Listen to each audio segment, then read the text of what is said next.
Et maintenant, j'attends Emmanuel Berbin de Colt. Emmanuel, êtes-vous avec nous? Oui, bonjour Philippe. Waouh! Attention, 3, 2, 1. Oui! Emmanuel, I Et can c'est see parti, you. bonjour, bonjour à tous. Ah, vous avez un superbe fond d'écran là. The Écoutez, world ouais, is on watching essaye. you, hein.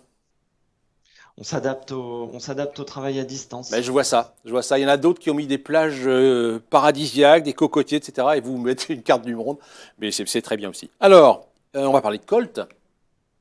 Donc, on va installer vos slides Oui, dans une très bien. poignée de demi-secondes. Voilà! Vous allez nous parler de connectivité. Tiens, c'est étonnant pour Colt.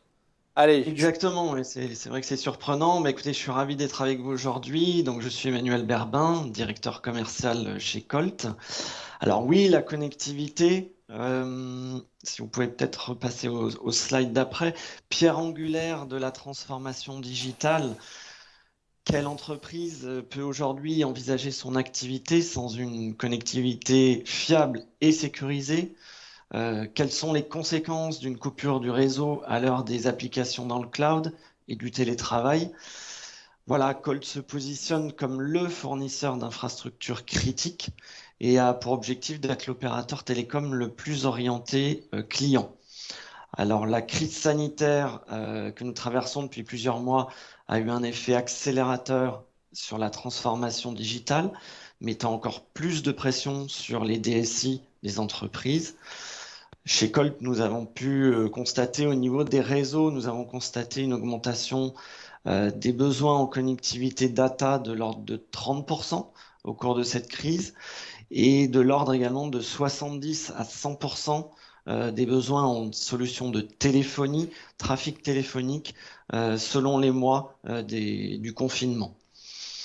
Donc, ce qui est important, c'est que Colt a pu accompagner ses clients dans la mise à disposition de capacités dans des délais très courts, quelques jours, hein, grâce à un réseau d'infrastructures qui est déjà prêt, qui était déjà prêt pour le réseau de demain.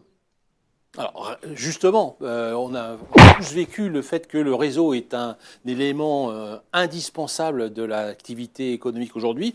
Si on regarde un petit peu demain, comment voyez-vous le réseau du futur pour répondre aux attentes de demain? Alors, je ne vais pas parler de technologie, mais ces points seront abordés dans les différentes breakout sessions par des intervenants de Colt. Le réseau de demain, tel que nous le voyons chez Colt, c'est qu'il doit avant tout être pensé et construit avec de nouveaux principes fondamentaux pour répondre justement aux nouveaux usages. Principe numéro un, la scalabilité. Les besoins et les nouveaux usages sont nombreux. Le réseau doit pouvoir les supporter. Deuxième point, la flexibilité. La pandémie a démontré que les usages pouvaient évoluer très rapidement et nous pensons que ce n'est pas fini. Le réseau doit pouvoir s'adapter aux nouvelles demandes et aux usages qui sont non prévisibles aujourd'hui. C'est sur ces bases que Colt a investi au cours des dernières années pour le déploiement de son réseau Colt IQ, qui intègre nativement des fonctionnalités de réseau intelligent, de SDN et de fonctions avancées dans le réseau. Emmanuel, il nous reste à vous remercier et à proposer à nos auditeurs de vous rejoindre très, très rapidement dans une de vos breakout sessions. Merci Emmanuel, au revoir. Merci.